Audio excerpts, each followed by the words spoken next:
નમસ્કાર મિત્રો, તમારું અમારી ગુજરાત સરકારી યોજના યુટ્યુબ ચેનલમાં સ્વાગત છે। આજે આપણે વાત કરીશું રેશન કાર્ડ ધારકોને જે એપ્રિલ મહિનામાં મળવાપાત્ર જથ્થો કેટલું અનાજ મફત મળશે તે આ વિડીયોમાં આપણે સંપૂર્ણ માહિતી લેશું।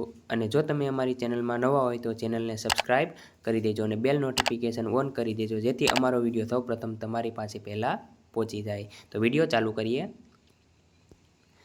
NFS, APL અને BPL કાર્ડ ધારકોની વાત કરીએ તો ઘઉં અને ચોખા વ્યક્તિ દીઠ 2.5 કિલો આપવામાં આવશે। APL અને BPL કાર્ડ ધારકોને જે ઘઉં અને ચોખાની વાત કરીએ તો 2.5 કિલો ચોખા વ્યક્તિ દીઠ આપવામાં આવશે। અને અંત્યોદય કાર્ડ ધારકોની વાત કરીએ તો અંત્યોદય કાર્ડ ધારકોને ફિક્સ હોય ઘઉં 15 કિલો આ મહિનામાં આપવામાં આવશે અને 20 કિલો કાર્ડ દીઠ ચોખા આપવામાં આવશે। તો આપણે વિગતવાર જાણીએ તો APL કાર્ડ ધારકોને એપ્રિલ મહિનામાં મળવાપાત્ર જથ્થો। તો પહેલી વાત કરીએ NFS APL ઘઉંની વાત કરીએ તો 8 કિલો ઘઉં અને તેના 1 પણ રૂપિયો ચૂકવવામાં આવશે નહીં। બીજું જે વાત કરીએ તો NFS APL અને APL વાળાની વાત કરીએ ચોખાની વાત કરીએ તો 12 કિલો ચોખા આપવામાં આવશે, તેનો 1 પણ રૂપિયો ચૂકવવામાં આવશે નહીં। આગળ વાત કરીએ તો ડબલ ફર્ટિફાઈડ મીઠાની વાત કરીએ તો 2025માં 100% મીઠાની ફાળવણી થશે અને 1 કિલો નિમક આપવામાં આવશે અને તેનો 1 રૂપિયો તમારે ચૂકવવાનો રહેશે। આગળ વાત કરીએ તો BPL કાર્ડ ધારકોને મળવાપાત્ર જથ્થો। પહેલું વાત કરીએ NFS BPL વાળાની વાત કરીએ તો ઘઉંની વાત કરીએ તો 14 કિલો ઘઉં મળશે, 7 વ્યક્તિ હોય તો 14 કિલો ઘઉં મળશે અને તેને 1 પણ રૂપિયો ચૂકવવાનો રહેશે નહીં।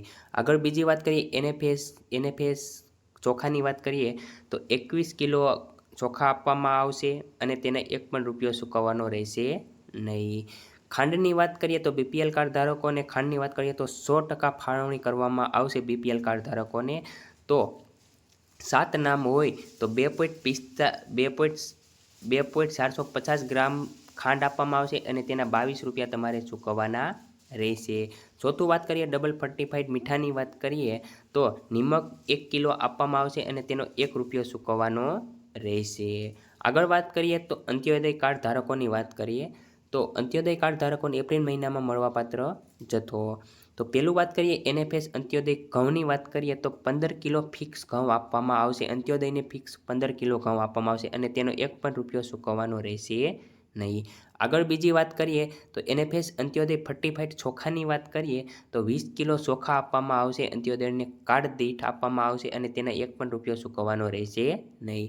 આગળ ત્રીજી વાત કરીએ અંત્યોદય ખાંડની વાત કરીએ તો 2025માં 100% ફાળવણી કરવામાં આવશે ખાંડની, તો એને 1 કિલો ખાંડ આપવામાં આવશે અને તેના 15 રૂપિયા ચૂકવવાના રહેશે।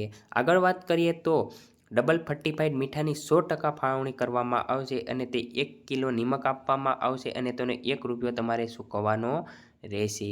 જો આ વિડીયો તમને પસંદ આવ્યો હોય તો ચેનલને સબસ્ક્રાઈબ કરી દેજો। જય હિન્દ, જય ભારત।